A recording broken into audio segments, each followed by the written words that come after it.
Imagine leaving a message for someone 10,000 years in the future. You have no paper, pens, or digital screens. How do you do it?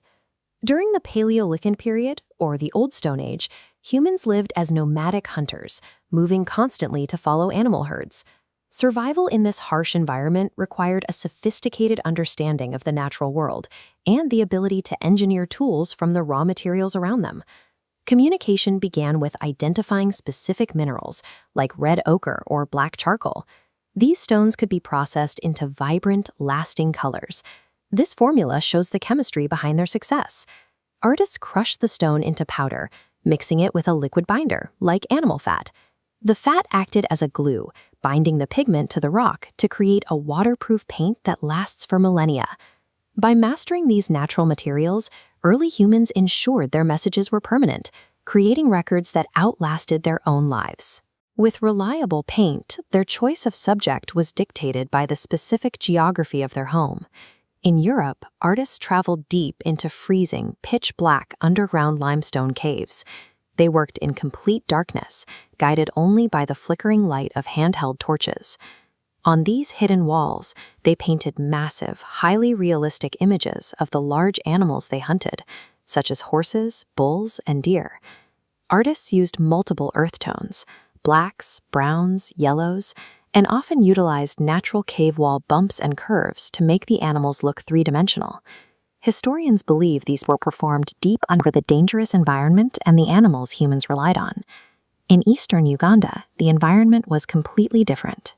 In Kumi district, ancient artists use open-air granite rock shelters standing high above the surrounding landscape. At Nero, paintings were created right in daylight. These artists used a single, striking red pigment that remains visible on the rock surfaces today. Unlike the realistic animals found in Europe, Ugandan art is defined by abstract geometric symbols, such as these concentric circles and shapes resembling canoes. These abstract symbols represent complex cultural ideas, likely functioning as calendars, spiritual markers, or rainmaking tools. Because these granite shelters were open to the public, the art served the entire community. It was a visible, shared space for communicating spiritual and cultural identity.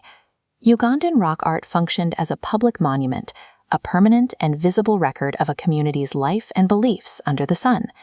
Europe used dark caves to depict realistic animals for secret rituals. Uganda used open granite rocks to share abstract symbols with the community.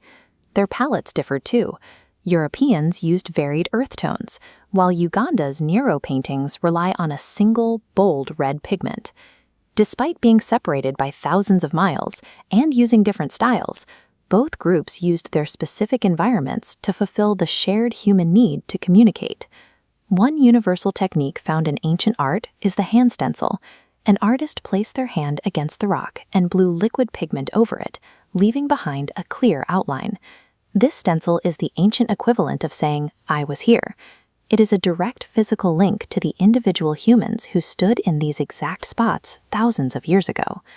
Sites like Nero are national treasures that connect modern Ugandans to the creativity and intelligence of their ancestors. This ancient art proves that the desire to document our lives and share our stories has been a fundamental part of our identity since the beginning of human history. Long before the invention of paper or digital screens, humanity's greatest breakthrough was realizing that a handful of crushed rock could speak to the future.